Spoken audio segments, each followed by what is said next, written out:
Speaking of funny, welcome back to another episode of the Anime4ALL podcast. We're going to be here for a short amount of time. I hope you enjoyed that extended amount of an hour long of background music.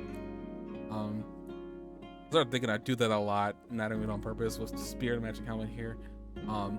Become a trademark. I don't know if I'm going to change that. I probably should for everybody else's sanity's sake, but well, I probably won't. It's going to take effort that I want to put in on Monday night. But we're back. Lazy bastard. Hmm? Lazy bastard. Name, don't wear it out. Okay, move.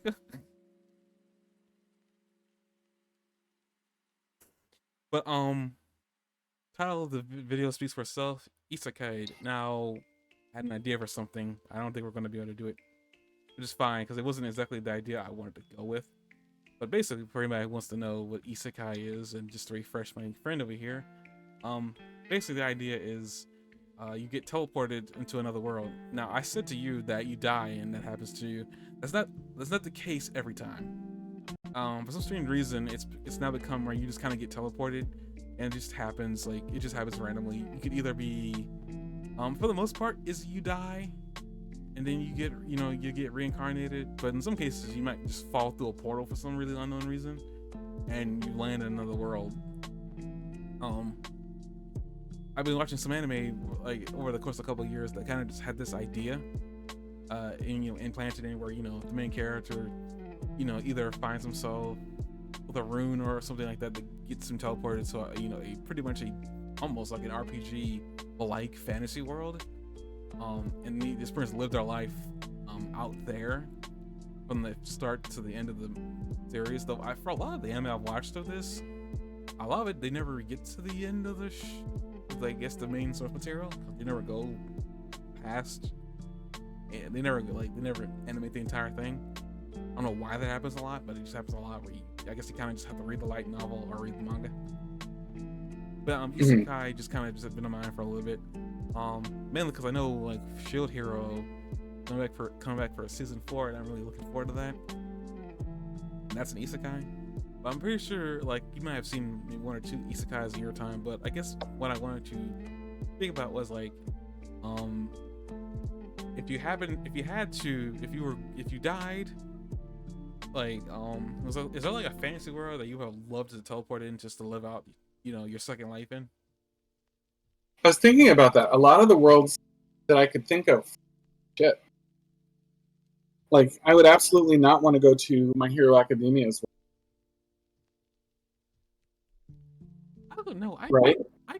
I would like to go there, even if I was just like a bystander, which I know that's just as dangerous as being a hero in that universe. But I could make it work because I would have a power. It's like, so there's that. I understand why it would suck, for sure. I understand why it would suck, but I think just living that world ideally, it'd probably be the safer universe to live in, just because like at least there are My Hero Academia would be a safe universe to live. I feel like it'd be the safer of the choices that we have. There's a lot of universes that I think about, like especially fantasy worlds, like they have towns that live in the middle of nowhere that get attacked by random animals almost all the dang time. At least with My Hero Academia, there are heroes living in the main town in the city that are there to protect them, and they do, and every single one of them does a pretty adequate job. The only time they don't do an adequate job is like when the main villain ends up getting involved. That's the only real reason you'd probably be fearing for your life.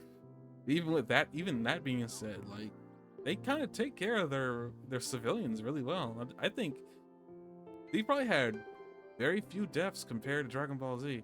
I know that's a low bar to pass, but still, it's just one of those things. Well, Dragon Ball Z has multiple planets.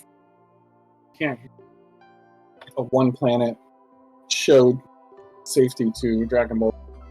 But they blown up multiple planets, though. A lot of people died. Granted, they come back to life. Entire universes died in Dragon Ball. Entire timelines get wiped out in Dragon Ball. I'm saying, like, it's just like out of the universe, like I think about, like, that'd be the safest one. I guess, like, if I wanted to be even safer than My Hero Academia, I guess well, no, I was about to say shield hero, but no, that's not any safer. They have to deal with at least where the world's kind of, they have raids happening that seem to happen every day. It looks like.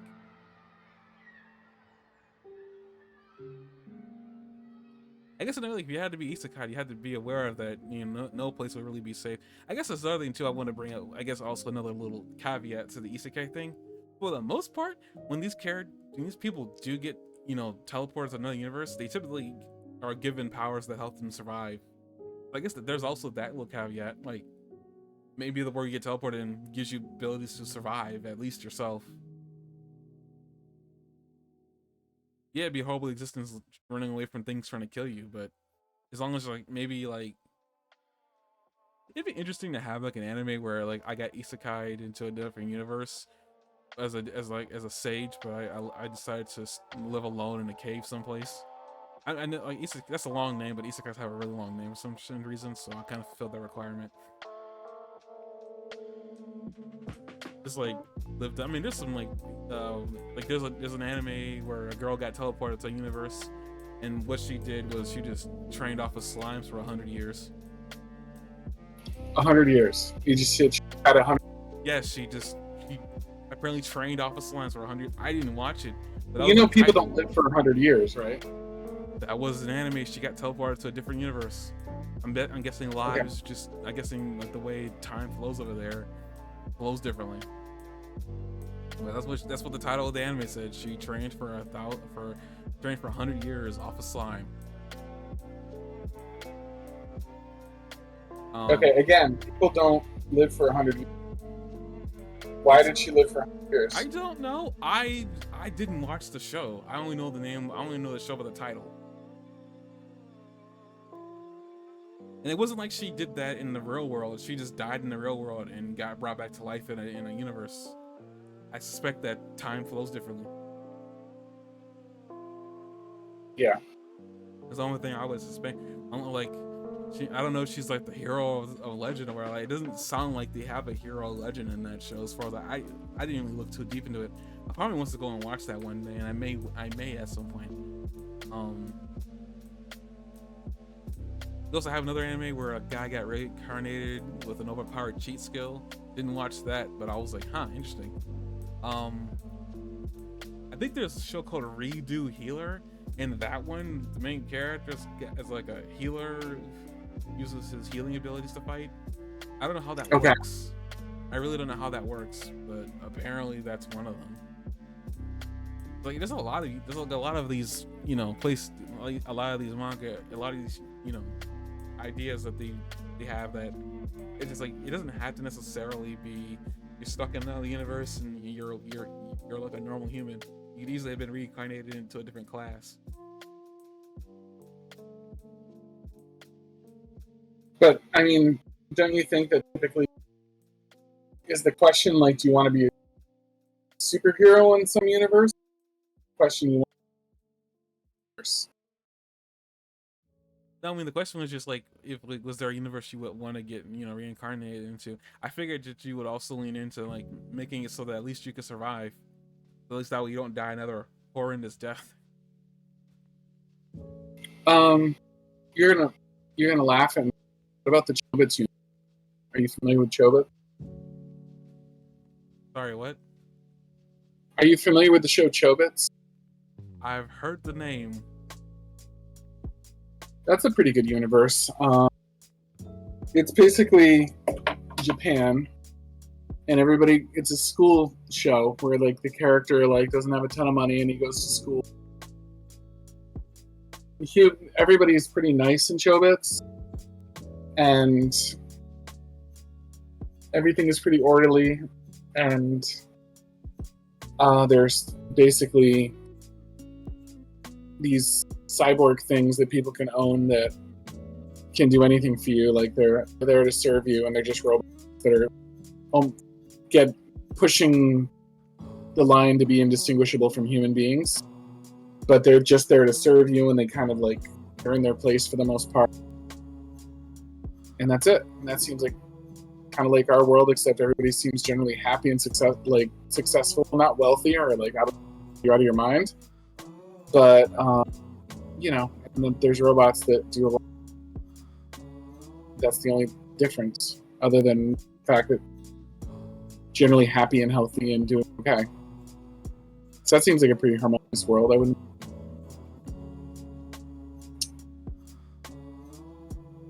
Well, I understand the rationale. It just seems kind of boring. I always hear this argument that people don't want to be reincarnated into a world that could potentially be dangerous, and I'm like, that's kind of boring. I understand why, and I know I'd probably. Would you pick one I know that I would be would. like super dangerous? I have two sides to this answer. In the realist sense, no, I definitely probably want to be reincarnated. I mean, if they reincarnated me with the abilities to survive in this universe, then yes, teleport me to wherever. But with that caveat not being fulfilled, I guess it's just I can't think of any really harmless universes. At least that I enjoy, that I wouldn't not mind. I'm trying to think. No, I watched some anime that were kind of slice of life. I'm just trying to remember what they were. Man, I'm having a hard time. Well, I actually don't have an idea. This is probably people are gonna assume things about me the more I say this, but it's like, I wouldn't mind being reincarnated in a fairy tale. Because you're a fairy. No, jeez. But I like that particular universe just because of the magic theme. It was like it was the first magic anime that I watched that was like specifically using magic in combat. But like, not just that, like, pretty much people can live a decent life in there if I was just a normal human with magic abilities. I don't necessarily need to be a mage. I could just be a person using magic, because like magic is used everywhere. They use it to facilitate just about every single need, from driving to like, it's a very it's a very normal world without like, but including magic beasts and stuff like that, dragons that don't exist anymore. It's just like, it seems very normal. You can live a pretty decent life inside the cities without really, you know, and there's no, typically the only danger that exists is if you live near a guild. I just have to make sure I'm not near a guild, and I should be fine. Yeah. And that shouldn't be too difficult, because like guilds, there's only so many guilds, and like so far, like, you know, and there are a lot of pretty girls. So I mean, hey, I get the best of both worlds. I mean, once you say that, like, have exists, like, I guess the world of Avatar, Last Airbender.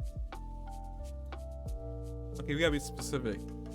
When Aang was alive, or Korra, because Korra. I'm going. Well, I said Avatar, the Last Airbender, which I thought okay. Clear which one I meant. Okay, I didn't get that last bit. So, okay, I just want to make sure, because I mean, Korra kind of nearly decimated the planet. Like, yeah, Korra. Yeah. I wouldn't quite go for Korra, but I think when Aang was alive, that would be fun. I don't know. We don't really know much of what happened with the world with Aang when he was in charge. I think he left the world in a decent place. I can't say he did anything that harmed it. Something that was kind of not really harmful, more like just like he didn't handle it in the best way, was his family. He solved that later. Death. Yeah. But you know, that was probably the most damage he did. Yeah, speaking of that, I guess Avatar. Like, I don't know, maybe I'm misremembering how this even played out. Speaking of Korra, the Legend of Korra show, did you get the feeling that at some point, like maybe Aang and Katara, kind of like, I mean, typically marriages have their ups and downs. It seemed like to me, maybe I'm misinterpreting what was actually said, because I haven't watched it in years. Sometimes I get the feeling sometimes that like maybe Korra and Aang, like maybe nearing the end of Aang's life, they didn't exactly live on the best of terms. Maybe.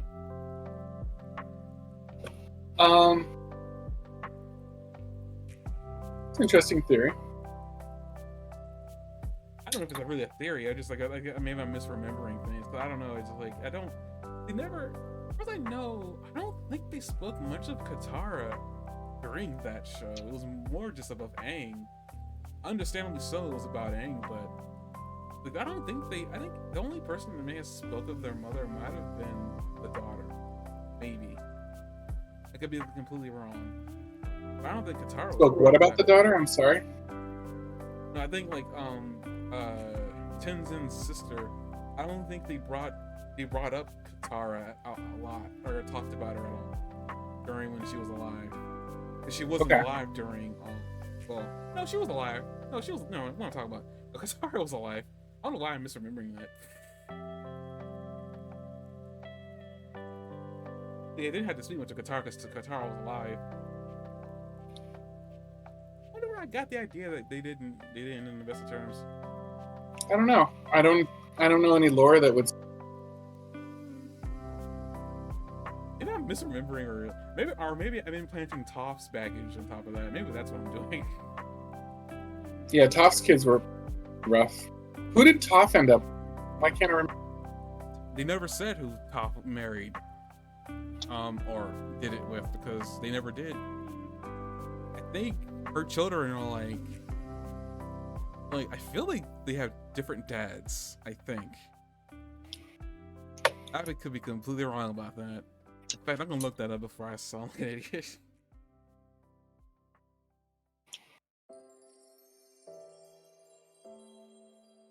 They never mentioned Toph's husband. I feel you're not gonna like me for this, but I feel like Legend of Korra was just not a very memorable. Like I didn't want to watch it again. When I watched Avatar, I wanted to watch it again. When I watched Korra, I was done watching it. I need to watch it again. I probably would like to watch it again. I actually have the entire series on a shelf right now. I probably really wish that I had bought the Legend of the Last Airbender and Legend of Korra set as a bundle, because I saw it several times, but I never got around to buying it. When I was looking to buy it, I had to settle for Legend of Korra. Not saying Legend of Korra ain't good, it's just I think maybe it was just more like Legend of Korra became a little bit more serious with the world versus Aang, which was versus Last Airbender, which was more happy-go-lucky and more of an adventure versus being a real serious epic. Yeah. I don't know. Korra was. I think what happened is with Avatar, there was this sort of arching storyline, and with Korra, I didn't get the same feeling. Okay, so Toph had two men. Basically, she had married one, and then they didn't work out. And then the other guy, I don't know.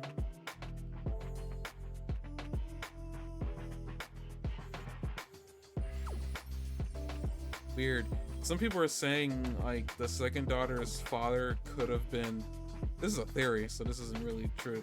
Apparently, there's some theories that Sokka could have been the second guy. Really? That sounds just like a theory, though. It doesn't. True.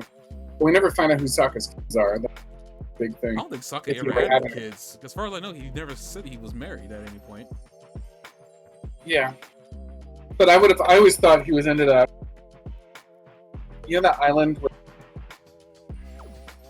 you are cutting out. All kind of worshipped a previous Avatar? I always thought he would. Repeat, what happened? What? Sorry, you cut out. You know the island with the warriors, Kyoshi warriors, and there was that one girl there that he. I always thought he kind of ended up. The Yuki? Yeah, it always seemed like it always ended up would end up with whatever that was. Yeah, I think her name was Suki. I mean, I think a lot of people figured that. I don't know where Toph comes. I guess there was that one episode where Toph kind of I guess playfully clung to Sokka. I forgot what episode that was, but there was an episode she did do that. Yeah.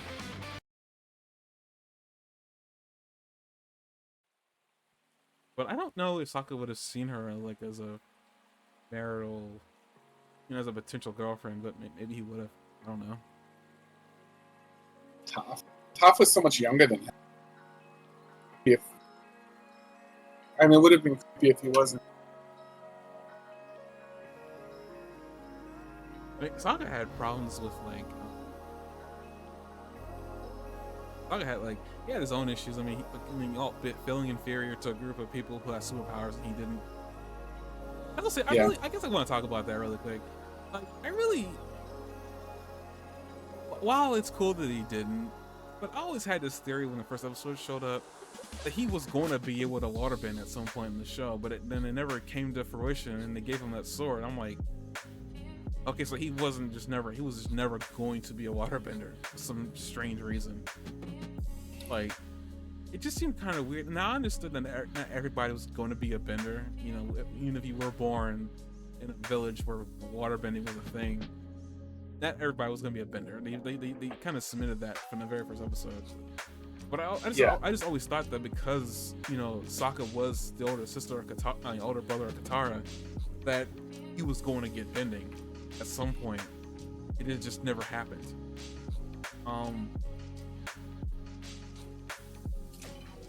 And like, I don't know, like, a part of me kind of wishes that like maybe there had been hints that maybe Sokka wasn't really related to Katara, maybe, but I know that never came in. They look alike, so there's no way they could really do that. I think they would have to really stretch some lines to do that. But it always kind of felt weird that he can never bend. It did feel weird to me because fighters were like the fifth type of thing. Like there were the four elements, and then fighters were like sort of equal in a lot of ways, and like were like the fifth category.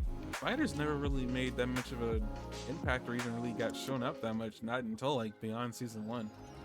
Kyoshi warriors were big. There was a White Lotus that was a fighter. But those guys weren't shown until like much later in the show. Like it wasn't like something to be said that predict that in the first season. At least now that I couldn't. It was like there was no telling that Sokka was gonna be a contributing character. And we knew that Sokka's dad was like. We knew Sokka's dad was a. I don't think I did. Maybe I'm misinterpreting some facts when I was like watching the show. But for me, there was like to me at least, this is just me specifically. Like when I was watching the show, they never made that much of a big deal out of anybody but people that were capable of magic abilities in that show. To me, the show seemed like more about if you had the ability to do something, you know, like bend an element, you are gonna be important for something later on. I figured at some point that maybe Sokka was just gonna be dropped, or like they were gonna continuously make fun of Sokka throughout like the show, which they did. Or like to the credit, they did make fun of Sokka. But at the end of the day, they did kind of redeem him in a way. Well, not redeem him. They kind of like gave him something that he didn't have, and they had him go through his own little thing that he had to do himself to be able to become to feel like he was useful. I appreciate that they did that, and I feel like he definitely needed it. A part of me just kind of wishes that like before then, when they were having him fooling around with the boomerang thing, which it was funny. But there's no way to take that seriously because it didn't really do much other than like knock out the psychic boom dude. I forgot his name, the psychic firebender. It did knock him out, but it was like that had been accidental. So I guess it did do something, but it's like I feel like, you know, that was completely accidental, and it also kind of, you know, we had to say goodbye to the boomerang, which I guess at the end of the day is like I guess that's what they needed to do to get Sokka ready. It's funny because I felt so bad. That was like such a core in the show for me. Like, I mourned the loss of. I'm pretty sure a lot of people did. Sokka. It was like a character in the show. I mean, I feel like everybody freaking did. I mean, I think it's like Wiley said no more boomerang when Sokka said that. I'm pretty sure I think the people knew, the creators of the show knew exactly what they were doing. But that's what I was saying. Like for me, it's like. You say that warriors were an ingrained bit of at least the last Airbender.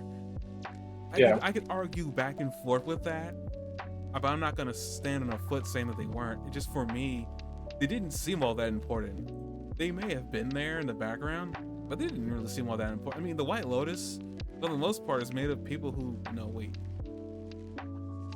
Well, Uncle Iroh was the only one that was capable of bending, but I mean, he didn't really depend on his bending all that much. But like, I was about to say the White Lotus was full of people who knew how to bend. Well, that wasn't true. That wasn't true. I had to retract that statement. Okay. In the Kyoshi Warriors, I feel like they could bend, couldn't they?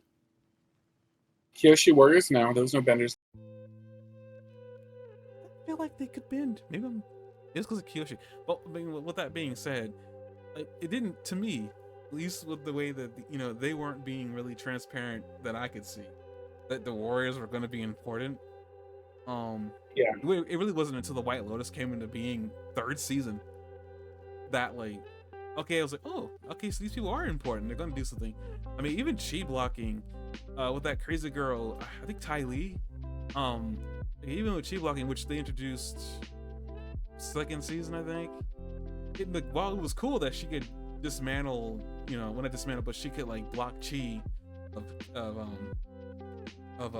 benders. There was no way to know that there was like a way to counter that. And I guess I should have known that. But at the same time, there was nothing in the show telling me that regular people can fight benders. Like, have you seen what these benders can do? I highly doubt that a regular person would stand up to one. So it was just like the fact that, like, they have people that counteracted. But I guess that's a good. I guess I can say that that's probably good storytelling. Is like, I couldn't see that they were going to introduce a way to counteract bending. So and I guess another thing, I always thought that bending was not something that was controlled with energy. I guess I should have known that. I don't know what I thought bending was doing, but obviously I didn't think it used chi. So it was like one of those random things. So like I said before, like when they introduced warriors, like you're saying, I didn't know that's where Sokka was gonna go, because Sokka was an idiot for the most part. I mean, he had his moments, don't get me wrong, but like he didn't do much for the majority of the show. I mean, they had you feel bad for him when he lost his boomerang. Sokka was a strategist, though. Everybody who's sort of like their unofficial leader. Yeah, but they may have said that, but I kind of felt what Sokka was feeling. It was like so I gave you directions. You guys could have done that without him. I feel like eventually a lot of the directions he was given, they could have easily done. It may have taken them a few times, but I feel like they could have gotten there. I'm not trying to like put down Sokka. I'm just saying that my thought process, like leading up to when he got the meteorite sword and then immediately lost it, that I mourned. Yeah, that was a cool sword. I was like, no, they gave him something and they took it away again. This poor man. But like it, for whatever reason, like it just like Sokka just didn't seem all that important. Yeah, he was a strategist, but like at the end of the day, he didn't get a chance to really. Like he had his, like I said, he had his moments. He had a few episodes that were dedicated to him specifically, where he was able to do something. When he saved his mother, when he saved his tribe, he did a few things like there. He was like, he was a strategist. Those were really important moments, but at the same time, it's like when you're in a group of like 4 people that are capable of lifting water, breaking up ground, blowing air, and spitting fire. Being a strategist in that group isn't all that great. Like, it's just like when you compare being a strategist to all that I just said. Now, with some people, being a strategist probably is the coolest thing of that group. I don't know. It's just like these were all flashy. In some shape or form, they were flashy. Aang can fly. No other bender can do that. At least in that group. Like, sure, Katara could ride water, but like they could do that on a boat. I think under like the right circumstances, I think Zuko can fly with firebending. I think. Zuko? Yeah. I could see it. Especially as he matured, got like to powerful. I could see flying with firebending, no problem. It just like, to me, it's like all that flashiness to me is like Sokka didn't strike me as somebody they were going to use a lot. And I got proven wrong continuously because they kept on dedicating episodes to him. I'm like, oh wow, they actually are going to incorporate him into something. That's strange. hindsight, I was like, I kind of wish I could have saw a lot of that and appreciated it way more as it was happening. Yeah. Versus like being hit with it all at once with the meteorite sword. I'm like, oh, this is where they're going with him. That's kind of interesting. And then he proves to be even more of a pivotal point in the fight with Ozai. So like again, at the end of the day, he was really important, and I'm glad he was there. It just, to me, like, he came off as an idiot in the very beginning of the episodes. Actually, the first episode, they tried painting him as a misogynist, kind of, not really, but like when he was talking to his sister and kind of saying that women do certain things, I was like, huh, why are they doing this with him right now? And then they completely abandoned it later. Yeah. Like it was there for a hot second, and then it improved, then it left. No, it came back with Suki. Came back for one more episode with Suki, and then she put him in his place. She put him in place. Yeah. And then he dropped that altogether. Yeah, like the whole angle, and like just like thinking back on it, I was like, honestly, I'm surprised that he went as far as he did. He started out like that, but thanks in hindsight, it's like there are characters that started out in way lower situations than he did. So I guess at the same time, it's like, what am I talking about? Yeah, like Sokka was just one of those weird characters. Like I'm glad he was there. I enjoyed every single minute that he was in there. But it was just like, man, like I don't know if like when they made Sokka, they intended him to be a part of all this, or with a lot of that like last minute thing. Like that'd be a question I would actually have for them. Was Sokka's inclusion kind of last minute? Because I could see it. Like, while you could argue that no, they had this stuff planned from the very beginning, I could honestly sit there and say that they probably had some of the episodes that he was involved in, like that's like a last minute thing. Like they needed to include him for some reason because there. Yeah. I like to deal with some characters like these. They just kind of put them there because they're there and they need to use them. I feel like that was like where he landed for a good few of those episodes. Except for the boomerang thing and the meteorite sword. But like I feel like he wasn't important, or they weren't intending to use him. But they brought him along anyway because, apparently people liked him. Like, I don't know. I'm thinking about this a lot. But let's back to Isekai really quick before we get to end here. I don't got much. I guess like if I had to be Isekai to be, it'd probably be a safe environment, I would think. But if I wanted to be cool, I want to have a power, I think I would probably end up in Fairy Tail. Probably. Either that or like, I don't know, like, would you say that Avatar is safe even with Aang, with people falling into the Cabbage Man's like store every freaking time? My cabbages! I know that was like an isolated incident every single season, but it still happened a lot. Like every time he thought he was safe and selling cabbages, somebody fell right into him. Like even in Korra, they had the grandson show up, and I was like, oh wow, they really handled it a bit, didn't they? I guess one thing that they better do in the new Avatar show, Cabbage Man has to be there. He needs to be there in the first episode. I will not take any. He needs to be there. I don't care if somebody falls into his cabbages or not. He needs to be there. I think Cabbage Man needed.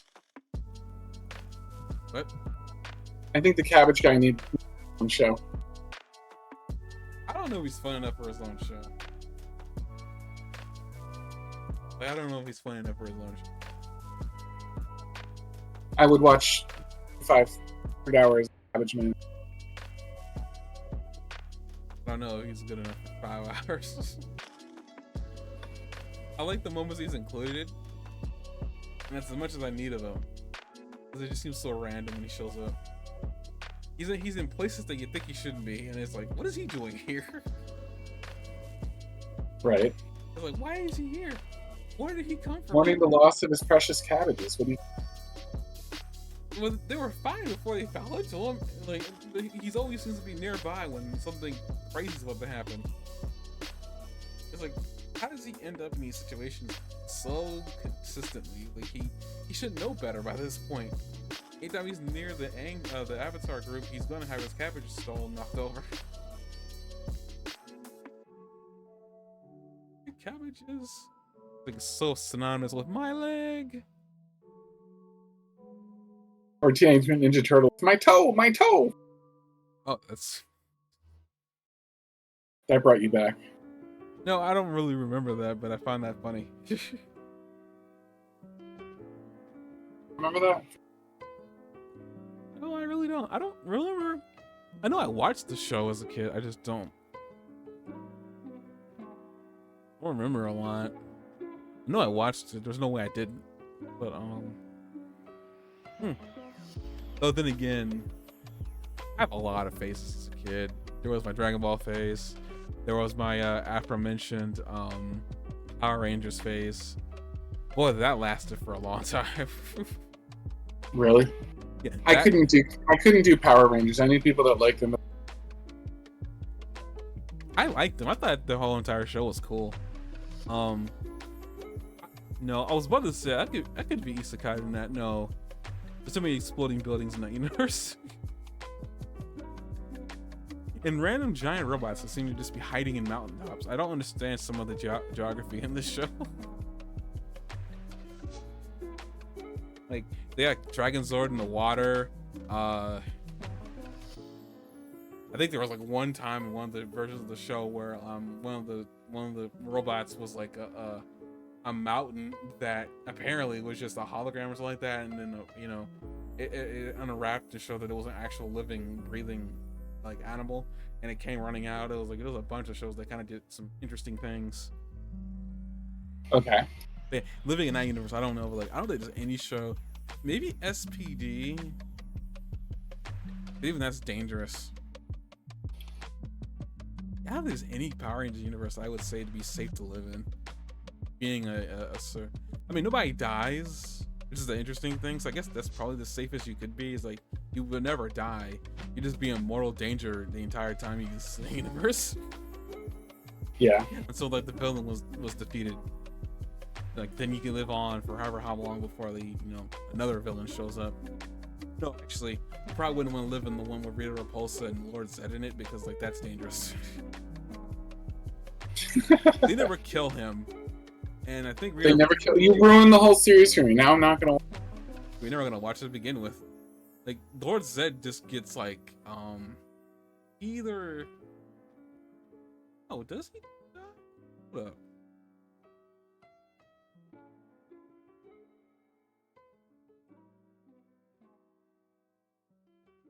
It's weird because like I know he came back recently for something. I just don't remember.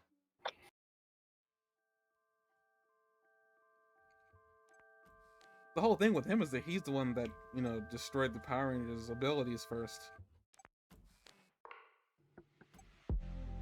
And he's like the only one that it has. Huh. And then like he disappears and he never comes back. If I remember correctly, it's like he's literally the only villain that successfully depowered the Power Rangers.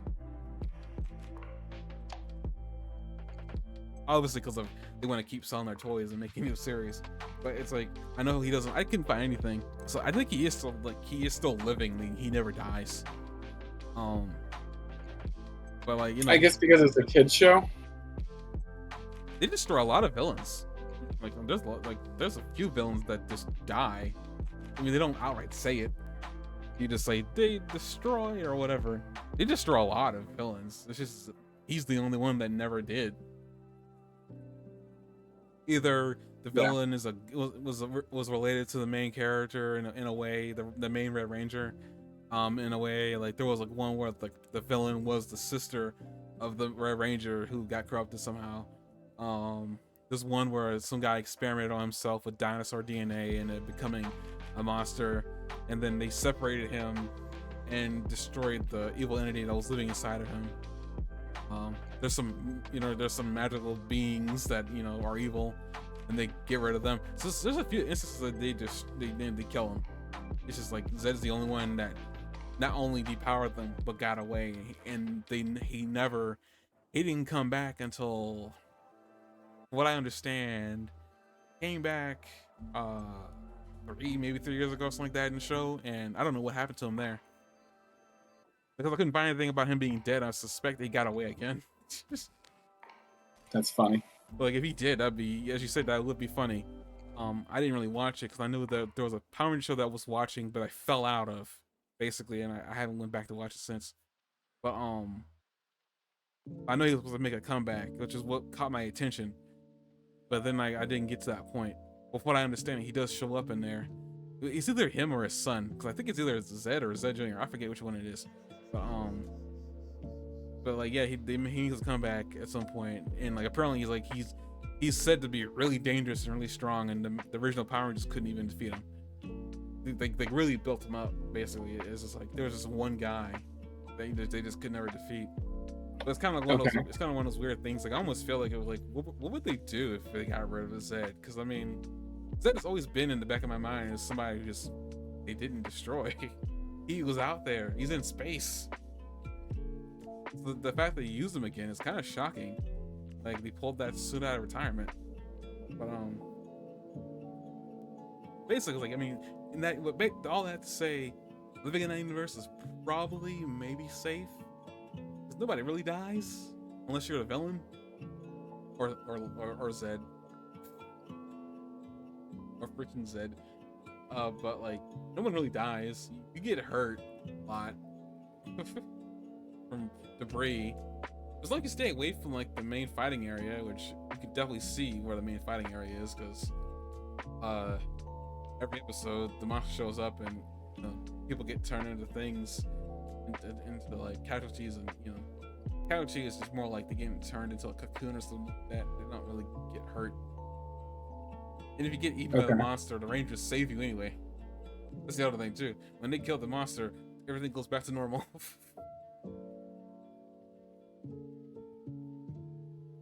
Like that universe wouldn't be that bad, I guess. Like I would never be a teenager of attitude because 30s.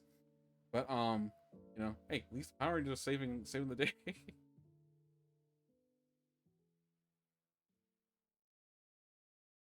I guess it's also the Sailor Moon universe. Well, Maho Shoujo in general.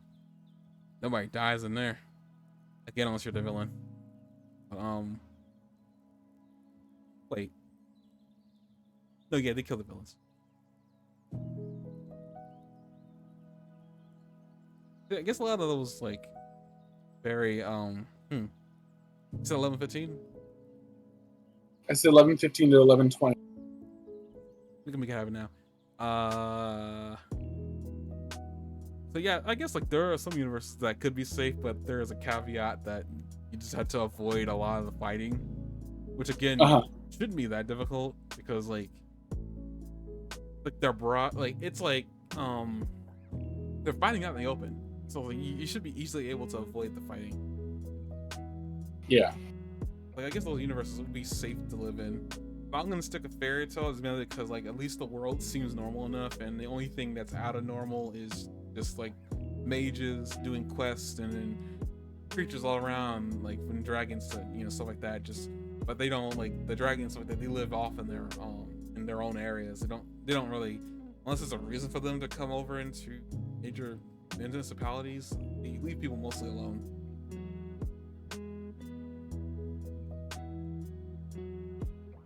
But like that'd be my pick for if I had to, be in a relatively safe area.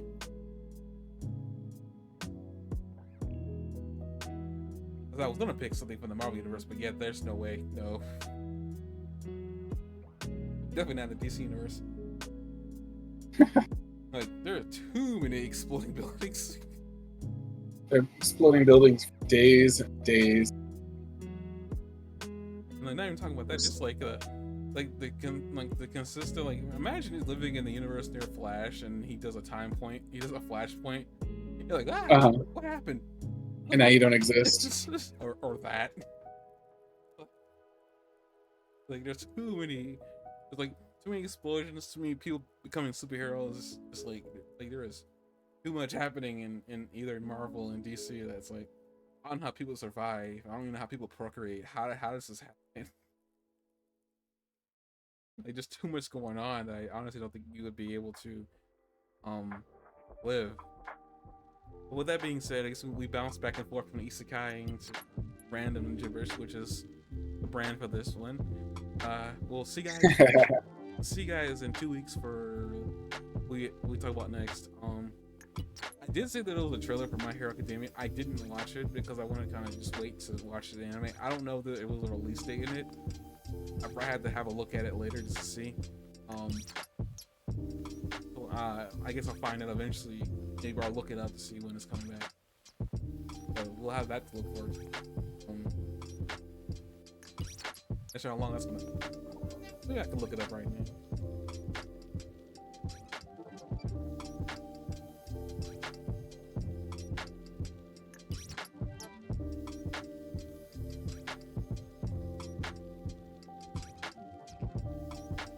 But all it's saying is October, and that's what I figured.